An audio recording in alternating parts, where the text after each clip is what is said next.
Hello hi everyone. ఈ వీడియోలో అయితే మనము క్రెడిట్ కార్డ్ పైన రివార్డ్ పాయింట్స్ ఎలా క్యాలిక్యులేట్ చేస్తారు, ఒక 100 రూపీస్ స్పెండ్ చేస్తే కనుక మనకి ఎన్ని రివార్డ్ పాయింట్స్ వస్తాయని చాలా మందికి డౌట్గా ఉంటుంది, చాలా మందికి కన్ఫ్యూజన్ కూడా ఉంటుంది అనమాట.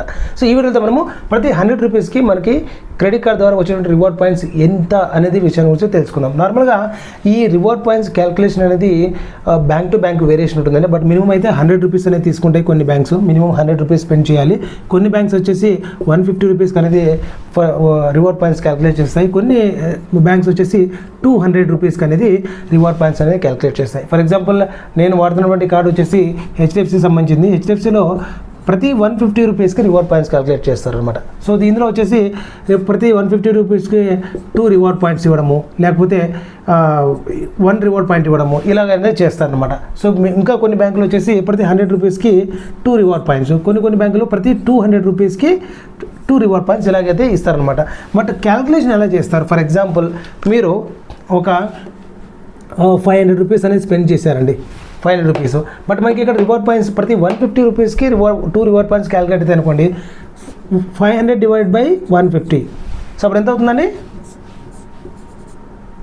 3 పాయింట్ సంథింగ్ అవుతుంది. కానీ అక్కడ పాయింట్ క్యాలిక్యులేట్ చేయరు, ఇక్కడ మీకు 3 మాత్రమే క్యాలిక్యులేట్ చేస్తారు. ఓకే, నార్మల్గా అయితే మనకి ఎన్ని 150 ఉన్నాయి, 3 150 ఉన్నాయి కాబట్టి సో ఇక్కడ 3 × 2 అంటే ప్రతి 150 రూపీస్కి 2 రివార్డ్ పాయింట్స్ అనేది ఇక్కడ ప్రొవైడ్ చేస్తారు. అప్పుడు మీకు 500 రూపీస్ స్పెండ్ చేసినందుకు గాను ఇక్కడ మీకు 6 రివార్డ్ పాయింట్స్ అనేది ఇవ్వడం జరుగుతుంది. అదేవిధంగా మీకు 200 రూపీస్కి స్పెండ్ చేస్తారనుకోండి, ఇంకో కార్డు పైన ప్రతి 200 రూపీస్కి 2 రివార్డ్ పాయింట్స్ ఇస్తారనుకుందాం. బట్ మీకు ఇక్కడ ఒక 5000 రూపీస్ అనేది యూజ్ చేస్తారనుకోండి. సో 5000 రూపీస్ యూజ్ చేస్తారంటే అప్పుడు ఏమవుతుందండి, మీకు ఇక్కడ 25. సో 25 టైమ్స్ అవుతుంది. ఇక్కడ మీకు ఎటువంటి డెసిబల్ లేదు కాబట్టి సో 25 × 2. సో ఇక్కడ మీకు 50 రివార్డ్ పాయింట్స్ అనేది ఇవ్వడం జరుగుతుంది. సో రివార్డ్ పాయింట్స్ అనేది ఈ విధంగా క్యాలిక్యులేట్ చేస్తారు ప్రతి బ్యాంకు. మీరు ఏదైనా కానీ డెసిబల్స్ ఉంటే కనుక పక్కన డెసిబల్స్ ఉంటే కనుక దాన్ని క్యాలిక్యులేట్ అయితే చేయరు. ఓకేనా, మీరు అది గుర్తుపెట్టుకోవాలి.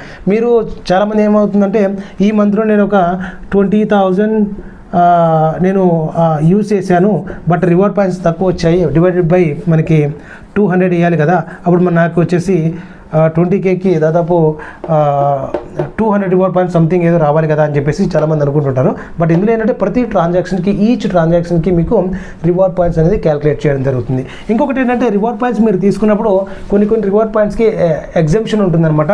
ఫర్ ఎగ్జాంపుల్ ఫ్యూయల్ ట్రాన్సాక్షన్ అనుకోండి, దానికి నో రివార్డ్ పాయింట్స్ అనేది ఉండదు అనమాట. ఇంకా వ్యాలెట్ లోడింగ్, కొంతమంది వ్యాలెట్కి అనేది మనీ లోడ్ చేస్తుంటారు, దానికి నో రివార్డ్ పాయింట్స్. సో ఇలాగ మీరు ఈ ట్రాన్సాక్షన్స్ కూడా మీరు మంత్లీ స్టేట్మెంట్లో ఉంటుంది కాబట్టి ఈ ట్రాన్సాక్షన్స్ ఏవైతే ఉన్నాయో, ఫర్ ఎగ్జాంపుల్ ఒక 5K మీరు వాడారో అందులో మీకు ఒక 2K అనేది ఈ ఫ్యూయల్ కానివ్వండి వ్యాలెట్ రిలేటెడ్ ట్రాన్సాక్షన్స్ అనేది వెళ్ళాయి అనుకోండి, రిమైనింగ్ 3K ఉంటుందన్నమాట. ఈ 3000కి డివైడెడ్ బై ఈచ్ 200కి మీకు 2 రివార్డ్ పాయింట్స్ కాబట్టి మీకు ఈ విధంగా అయితే వస్తాయన్నమాట. 15 × 2 30 రివార్డ్ పాయింట్స్ అయితే ఇవ్వడం జరుగుతుంది. సో ఈ విధంగా అయితే మీకు క్యాష్ బ్యాక్ క్యాలిక్యులేషన్ అనేది రివార్డ్ పాయింట్స్ క్యాలిక్యులేషన్ అనేది జరుగుతుంది అనమాట. మరి రివార్డ్ పాయింట్స్ వాల్యూ విషయానికి వస్తే కనుక రివార్డ్ పాయింట్స్ వాల్యూ, సో ఈ వాల్యూ వచ్చేసి అగైన్ బ్యాంక్ టు బ్యాంక్, ఒక బ్యాంక్ నుంచి ఇంకొక బ్యాంక్కి అనేది వ్యారీ ఉంటుందన్నమాట. సో ఆ బ్యాంక్ వచ్చేసి కొన్ని బ్యాంక్స్ వచ్చేసి 0.25, 0.15, కొన్ని 0.50 రివార్డ్ పాయింట్స్ వాల్యూ, కొన్ని ₹1 కూడా ఇస్తాయన్నమాట. మీరు రిడమ్షన్ చేసుకోవడానికి కూడా మినిమం పాయింట్స్ అనేది కొన్ని బ్యాంక్స్ 500 రివార్డ్ పాయింట్స్ మినిమం ఉండాలి, లేకపోతే కొన్ని బ్యాంక్స్ వచ్చేసి 1000 రివార్డ్ పాయింట్స్ అనేది మినిమం ఉండాలి అని చెప్పేసి పెడుతూ ఉంటాయి. ఆ రివార్డ్ పాయింట్స్ ఎప్పుడైతే మీరు థ్రెషోల్డ్ లిమిట్ క్రాస్ చేస్తారో అప్పుడు మాత్రమే మీరు రిడీమ్ చేసుకోగలుగుతారు అనమాట. మరి రిడీమ్ చేసుకోవడానికి కూడా bank to bank again variation. కొన్ని బ్యాంక్స్ ఎయిర్ మైల్స్లో ఇవ్వడం జరుగుతుంది. ఎయిర్ మైల్స్ అంటే మీరు ఎయిర్ టికెట్స్ బుక్ చేసుకోవడానికి. కొన్ని బ్యాంక్స్ వచ్చేసి క్యాటలాగ్స్ ఇస్తాయి అనమాట. సో క్యాటలాగ్స్ అనేది ఇస్తాయి. ఇంకా కొన్ని బ్యాంక్స్ వచ్చేసి క్యాష్ బ్యాక్. సో ఈ 3 మ్యాక్సిమం ఉంటాయి. కొన్ని ఓచర్స్, ఓచర్స్. సో ఈ ఓచర్స్ వచ్చేసి అమెజాన్ కానివ్వండి, ఫ్లిప్కార్ట్ కానివ్వండి, మింత్రా కానివ్వండి, స్నాప్డీలు, ఇలాగ కొన్ని ఈ ఓచర్స్ ఇస్తాయి. లేకపోతే క్యాష్ బ్యాక్గా కన్వర్ట్ చేసుకోవచ్చు. క్యాటలాగ్, ప్రొడక్ట్ క్యాటలాగ్ వాళ్ళే ఇస్తారు, లేకపోతే కనుక ఎయిర్ మైల్స్గా కన్వర్ట్ చేసుకోవచ్చు. బట్ ఇందులో ఇంకొకటి ఏంటంటే ఒక్కొక్క రిడమ్షన్కి ఒక్కొక్క వాల్యూ ఉంటుందన్నమాట. సారీ ఇంకా అయిపోయినట్టుంది. ఎయిర్ మైల్స్కి వచ్చేసి మీకు 1 రివార్డ్ పాయింట్ ఈక్వల్స్ టు 50 పైసా ఇవ్వచ్చు. బట్ అదే మీరు క్యాష్ బ్యాక్ వెళ్తే మీకు ఒక 25 పైసా ఇవ్వచ్చు. సో ఇలాగ వేరియేషన్ అవుతుంది. Again point to point same bank అయినా కూడా మీరు సేమ్ రివార్డ్ పాయింట్స్ యూజ్ చేసినా కూడా ఒక్కొక్క ప్రోడక్ట్కి ఒక్కొక్క వాల్యూ అనేది ఇవ్వడం జరుగుతుంది. ఇది గుర్తుపెట్టుకొని మీ బ్యాంక్కి సంబంధించిన మీ కార్డు పైన రివార్డ్ పాయింట్స్ యొక్క వాల్యూ ఎంత ట్రాన్సాక్షన్ చేస్తే ఎన్ని పాయింట్స్ ఇస్తారో దాంతోపాటు క్యాటలాగ్ కూడా గురించి తెలుసుకోండి. అండ్ ఇంకొక విషయానికి వస్తే కనుక కొన్ని బ్యాంక్స్ అనేది ప్రమోషనల్ ఆఫర్స్ అనేది ఇస్తాయి అనమాట. ఫర్ ఎగ్జాంపుల్ హెచ్డిఎఫ్సి బ్యాంక్ సంబంధించి మనకి స్మార్ట్ బై అనే ఆప్షన్ ఉందండి. స్మార్ట్ బై అనే మీకు ఒక లాగిన్ అనమాట. మీకు హెచ్డిఎఫ్సి స్మార్ట్ బైలోకి వెళ్తే కనుక అక్కడి నుంచి మీరు ప్రోడక్ట్ పర్చేస్ చేస్తే 10x రివార్డ్ పాయింట్స్ అనేది వస్తాయన్నమాట. 10x రివార్డ్ పాయింట్స్ అంటే మీకు వచ్చేటువంటి transactions normal reward points into 10. For example మీరు ఒక 3000 రూపీస్ వాల్యూ మీరు యూస్ చేశారనుకోండి, మనకి ప్రతి 150 రూపీస్కి 2 రివార్డ్ పాయింట్స్ కదండి.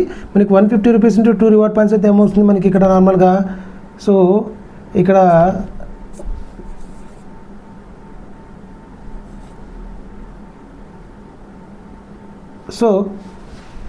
మనకి ఇక్కడ 20 టైమ్స్ వచ్చిందనమాట. సో ఇక్కడ 20 ఇంటూ 2 నార్మల్ రివార్డ్ పాయింట్స్ వచ్చేసి 40 రివార్డ్ పాయింట్స్ అయితే రావాలి. బట్ మనకి ఇక్కడ ఏమొస్తుందంటే 3000 యూజ్ చేసినందుకు గాను 10x రివార్డ్ పాయింట్స్ కాబట్టి సో 400 రివార్డ్ పాయింట్స్ అనేది రావడం జరుగుతుంది. సో ఇక్కడ వాల్యూ చాలా ఎక్కువ పెరిగిపోతుంది. ఫర్ ఎగ్జాంపుల్ ఒక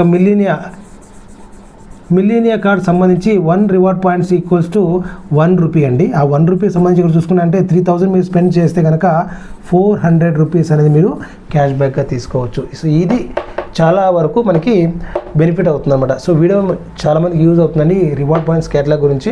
వీడియో నచ్చితే ఖచ్చితంగా ఒక లైక్ అయితే చేయండి. వీలైతే మీ friends and family members share చేయండి ఎవరికైతే ఈ ఇన్ఫర్మేషన్ రిక్వైర్మెంట్ ఉంటుందో.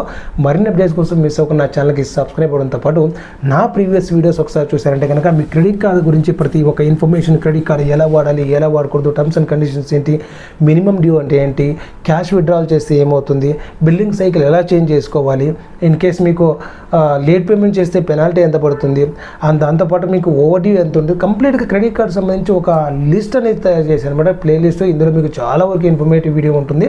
అండ్ చాలామంది కూడా నాకు వాటిపైన మంచి రెస్పాన్స్ ఉంది. ఒకసారి చూడండి, టాప్ వీడియోస్లో చూసారంటే నా ఛానల్ పైన ఎక్కువగా క్రెడిట్ కార్డు పైన ఇన్ఫర్మేషన్ 95% మీకు క్రెడిట్ కార్డ్ ఇన్ఫర్మేషన్ ఉంటుంది. ఎందుకంటే దాదాపు నేను వెరీ లాంగ్ బ్యాక్ నుంచి నేను క్రెడిట్ కార్డ్ డిపార్ట్మెంట్లో వర్క్ చేస్తున్నాను. ఆల్రెడీ ఇప్పుడు ప్రజెంట్ కూడా వర్కింగ్ ఎంప్లాయీ. అందుకోసమే నేను ఎప్పుడైనా కూడా వీడియో షూట్ చేయాలంటే కనుక నైట్ టైమ్స్ మాత్రమే వీడియో షూట్ చేస్తాను. డే టైంలో నాకు అంత టైం ఉండదు కాబట్టి. సో మీకు వీలైనంత నాలెడ్జ్ అనేది ఫ్రీగా దొరికినప్పుడు వెళ్ళి ఎక్స్ప్లోర్ అయితే చేయండి. ఎవరు కూడా క్రెడిట్ కార్డ్ ఇన్ఫర్మేషన్ ఫ్రీగా చెప్పరు.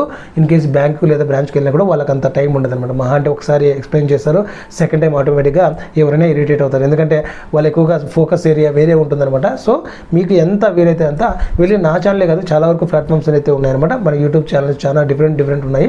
ఎక్కడైతే మంచి క్రెడిట్ కార్డ్ ఇన్ఫర్మేషన్ దొరుకుతుందో అక్కడ నుంచి మీరు నాలెడ్జ్ అనేది గెయిన్ చేసుకోండి. సో వీడియో నచ్చితే ఒక లైక్ అయితే ఇచ్చేసి వెళ్ళండి. Please support my channel. ఏమైనా డౌట్స్ ఉంటే కామెంట్ సెక్షన్లో కామెంట్ చేయండి. See you next video. Till then take care, by.